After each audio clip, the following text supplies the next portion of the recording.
Tuft Needle and Nectar, two very popular mattresses, but which one should you get? That's exactly what I'm going to be telling you about today. My name is Joe, I'm from Mattress Clarity. I'm going to be telling you about the similarities, the differences, the construction differences, who should get one over the other, so you're going to want to stay tuned.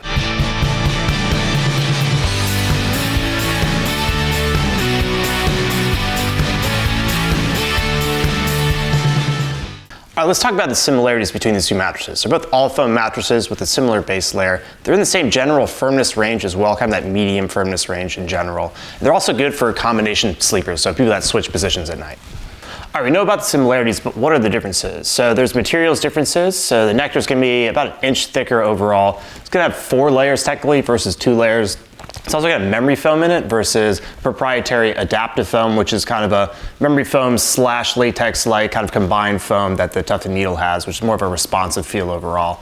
Because the materials are so different, the feel's gonna be quite different as well. You're gonna get sort of that memory foam feel, that classic memory foam feel where you kind of slowly sink into the mattress with the Nectar versus more of a sleeping on top of the mattress feel. That's gonna be way more responsive, easier to switch positions on the Tuft Needle. It's also gonna be price differences. So depending on the discounts of the day, the Nectar's gonna be about $200 more for a queen.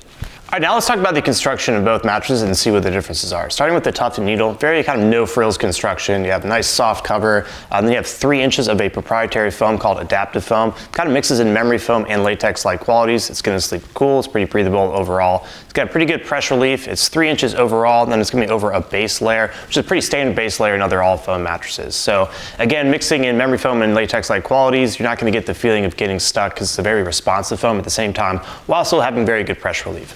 Moving on to the Nectar now. It's gonna be 11 inches in total. You can have a cover that is quilted with an inch of memory foam and then another 3 inches of memory foam under that, so a total of 4 inches of memory foam, then a transition layer, then a base layer, which is a little bit higher density than other all foam mattresses, so that's something to note as well. So what does this really mean for you and what are the main differences? Well, the Nectar is gonna be thicker overall. It's also gonna have a thicker comfort layer. So potentially if you're heavier, you're a side sleeper, you may not bottom out the way that you might with the Tuft Needle. Bottom out is basically just kind of press through the top layers and hit the firmer layers and feel some more firmness underneath. So I think that would be less of a risk with the Nectar. So that's potentially something to note if you are a side sleeper. Also the feel is just gonna be very different. So the proprietary adaptive foam with the Tuft Needle mixes in memory foam and latex-like qualities. That means you're not gonna sink in too much. You're gonna be able to switch positions pretty easily. It has some pretty good bounce to it. Versus the Nectar is that true classic memory foam feel. 4 inches of memory foam overall. It's gonna provide that feel where you're gonna kind of slowly sink into the mattress, really get in there versus sleeping on top of the Tuft Needle. So the feel is gonna be quite different. The Nectar is thicker overall with a thicker comfort layer too. All right, now let's talk about differences in firmness and feel. As far as firmness is concerned, I put the Tuft Needle about a 6.5 out of 10 and the Nectar a 6 out of 10. I do think it will probably depend on your weight. The Tuft Needle is 2 layers, the Nectar is technically 4 layers. So if you're heavier and you sleep on your side, you may kind of press through that top layer of the Tuft Needle and feel a little bit more firmness versus the Nectar where that may not be the case. So I'll just caution you, depending on your weight, you may feel a bit difference, but for me it's about a 6.5 with the Tuft Needle and a 6 for the Nectar. The feel again is gonna be quite different. Just really that classic memory foam feel with the Nectar, you slowly sink into the mattress, more sleeping in the mattress versus more of a balanced foam feel from the Tuft Needle where it has some bounce. It's gonna be a little bit easier to move around and you're gonna sleep more on top of the mattress overall. All right, now I'm gonna talk through how I feel in different sleeping positions on both mattresses. Starting on my back on the Nectar, first thing I notice is it takes a second for the memory foam to kick in, then it conforms very well to the curves of my body. Very supportive feel overall, so good match for me there. And then Tuft Needle, also very good match for me. I would say it's about a tie for me for back sleeping. Switching onto my side now on the Nectar, again, that memory foam takes a second to kick in, then it relieves pressure quite well, so very good match for me there. And the Tuft Needle, also a pretty good match, but I would give a slight preference to Nectar for side sleeping. Switching onto my stomach now, I would say on the Nectar, there's probably a little bit too much memory foam. It's a little bit too soft for me on my stomach, so I'd probably want something a little bit firmer, a little bit more supportive. On the Tuft Needle, it's a pretty good match for me there, I would say, and I would probably give a slight preference to Tuft Needle for stomach sleeping. Mattress Clarity, we love our pressure map testing. It shows you exactly how well every mattress leaves pressure. I get down on pressure map, lie down on my back, side, and stomach, and you see anywhere from blue to no pressure all the way up to red to high pressure. What really matters is these side sleeping results. So if we throw those results up here, you'll see that Tuft Needle has a little bit less red. That kind of goes against my personal experience where I thought the Nectar relieved pressure a little bit better, but this shows that the results may be mixed. Hey guys, Martin here to offer a different perspective. Joe's 5'9", 160, but I'm 6'7", 230.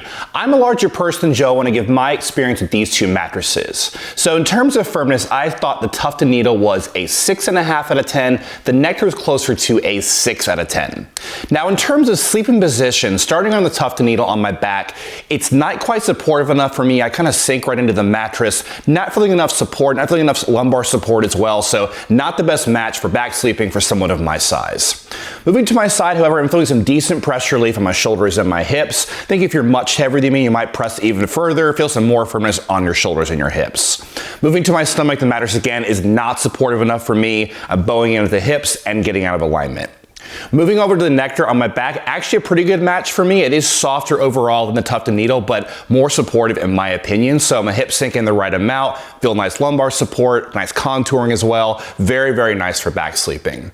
Moving to my side, there is some firmness at first, but it does start to soften up over time. So I slowly sink in, feel the pressure kind of melt away on my shoulders and my hips. However, moving to my stomach, again, not supportive enough for me, bowing at the hips on the Nectar as well. So what does that mean? I think if you're a heavier back sleeper, I'd lean towards the Nectar. I think heavier side sleeper, both could work for you. Heavier stomach sleepers should look elsewhere.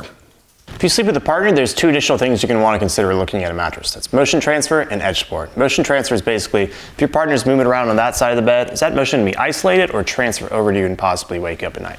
Edge support is basically can you sit or sleep towards the edge of the bed without feeling like you're going to fall off. Now, as far as motion transfer is concerned, Nectar has 4 inches of memory foam on top, which does a very good job of isolating motion. So I would give Nectar the advantage as far as motion transfer is concerned. As far as edge support is concerned, I would say both don't have very good edge support. So it's about a tie for me, and I would say both don't have very good edge support overall. All right, now the moment we've all been waiting for, which one of these two mattresses should you get? All right, as far as who should get the Nectar, I think if you're a side sleeper, you probably want to go with Nectar. It's thicker overall, it has a thicker comfort layer, it also has a transition layer, and I think the memory foam does a good job of relieving pressure overall. Also, if you want to sink into the mattress more, that's really the feeling that you get here. It has that classic memory foam feel where you sink into the mattress rather than sleeping on top of the mattress. So that's something to note there. Also, if you sleep with a partner who tosses and turns, I think it does a much better job at isolating motion. So if you sleep with a partner and you're worried about your partner kind of moving about, I would probably go with the Nectar. As far as who should get the Tuft Needle, I think if you're a stomach sleeper, it's a little bit firmer, a little bit more supportive overall, so I would probably go with the Tuft Needle in that case. Also, if you want to sink into the mattress less and sleep more on top of the mattress rather than sinking into the mattress more, I'd probably go with the Tuft Needle. Also, if you want to be able to switch positions and kind of move around the mattress more easily, it's a much more responsive feel overall, and I'd probably go with the Tuft Needle in that case. All right, hopefully I've given you a good overview of the similarities and differences between these two mattresses, and the choice is clear. I think the feel and materials are so different that I think the choice should be clear. But if it's not for some reason, definitely just leave a comment below and I can get back to you as soon as possible with a personal recommendation. And if you're just getting started in your mattress buying journey, definitely check out mattressclarity.com. If you want to see a full list of my top picks, simply Google Mattress Clarity Best Mattress. And once again, let me know if you have any questions.